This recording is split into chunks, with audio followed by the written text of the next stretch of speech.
Hiya, how's everyone doing today? I hope you're doing well.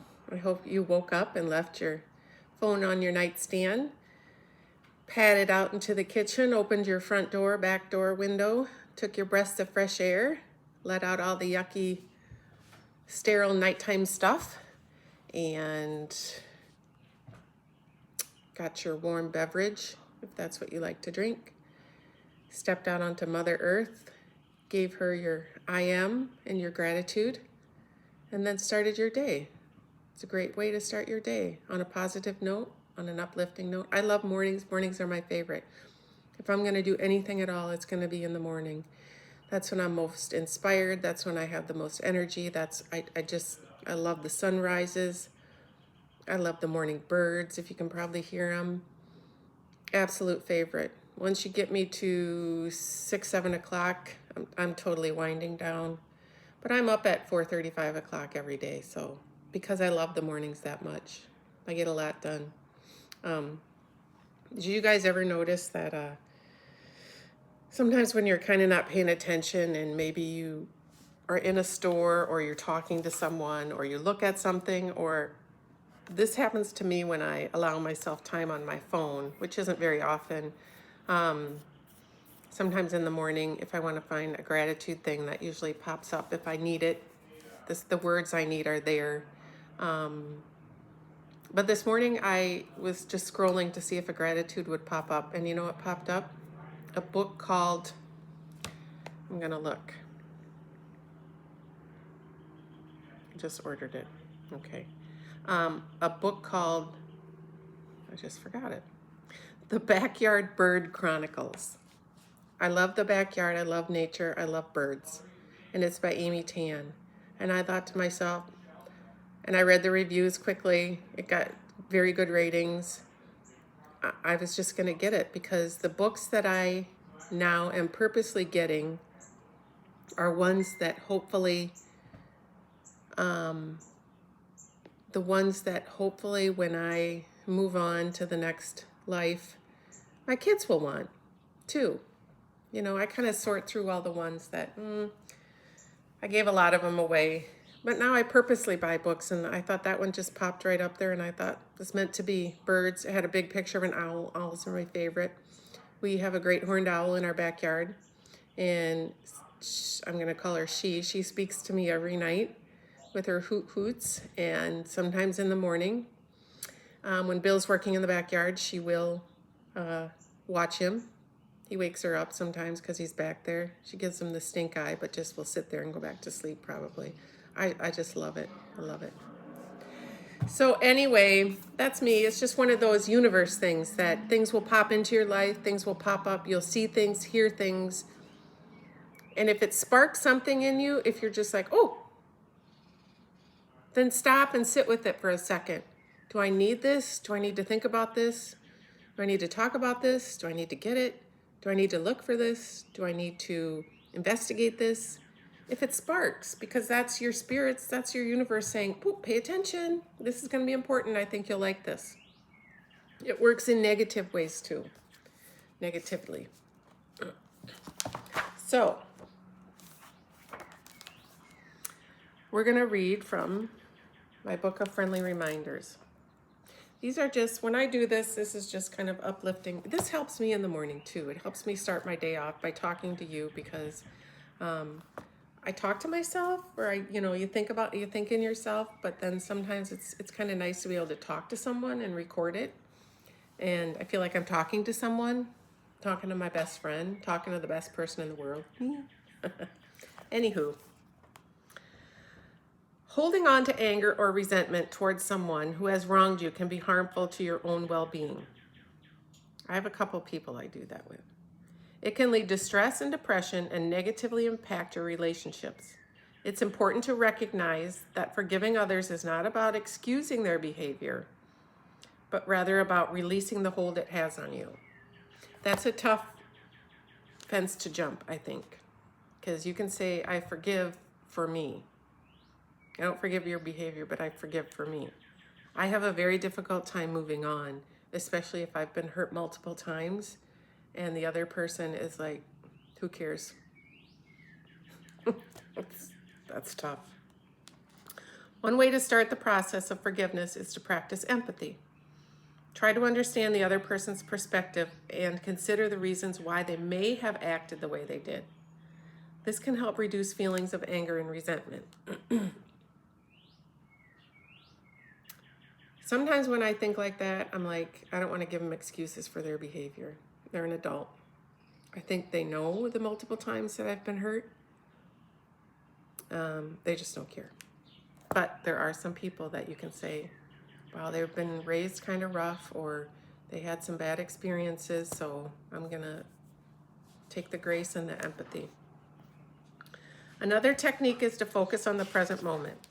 Instead of dwelling on past events, try to be mindful of the present and focus on what you can do in the moment to improve your situation.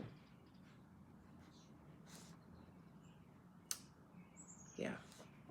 And finally, practice gratitude. Reflect on the things in your life that you are thankful for and remember that forgiveness is a gift you give to yourself. It allows you to let go of the past and move forward in a positive direction.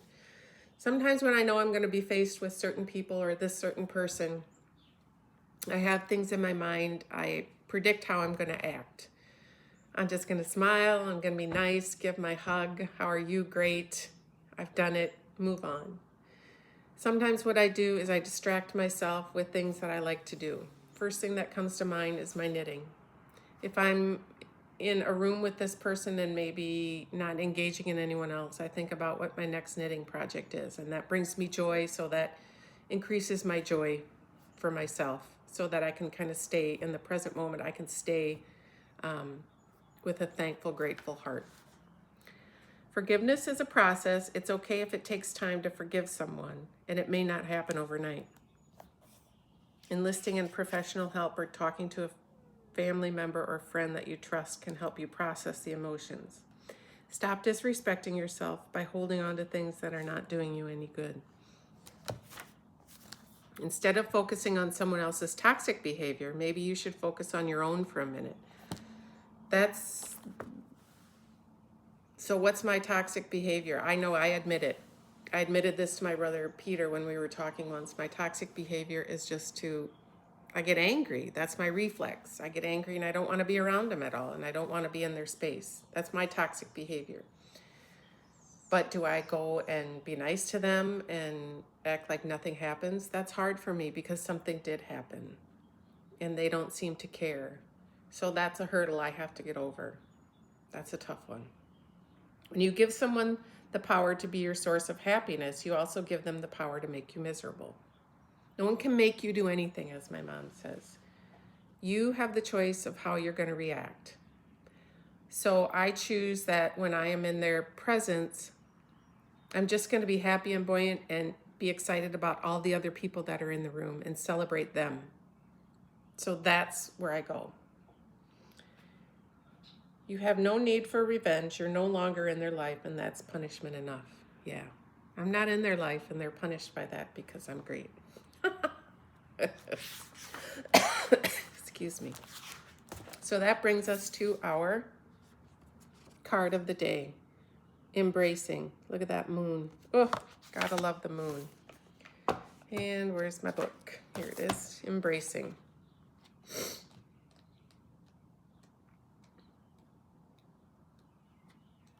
Goodness. That's in there. The card means embrace all of your life, both the dark and the light. Dance with your shadow and reclaim parts of yourself that you've denied. Embrace your past and what has been hidden or denied. Let's think on that for a second. Reclaim the parts of yourself that you've denied. What have you denied? Have you denied parts of your personality that you think you'll be judged and criticized by? Celebrate those because they're yours and yours alone. And we need them. Your soul wants you to know the path to wholeness is through accepting and embracing all parts of yourself. Every experience you've had, even the ones that you thought were bad, was important for your spiritual journey. What you deny in yourself can fester and even control your life. Embrace the darkness because you need every aspect of yourself in order to attain wholeness. Don't suppress your anger, bitterness, or fear to a place where it can grow in the deep recesses of your being. Bring it to the light, accept it, and love it all. The first step is to admit it. I'm angry at so-and-so. I am angry for this action. I am angry. What can you do to resolve it? And then embrace it. Write it down. I am a huge proponent on writing your feelings down. You write them down sometimes, and then you write down all your feelings and thoughts, and then you can rip the page out, rip it up, and say, I'm done with it. I'm done with my anger. I'm done with my whatever behavior it is. It's kind of a good feeling. It's a release.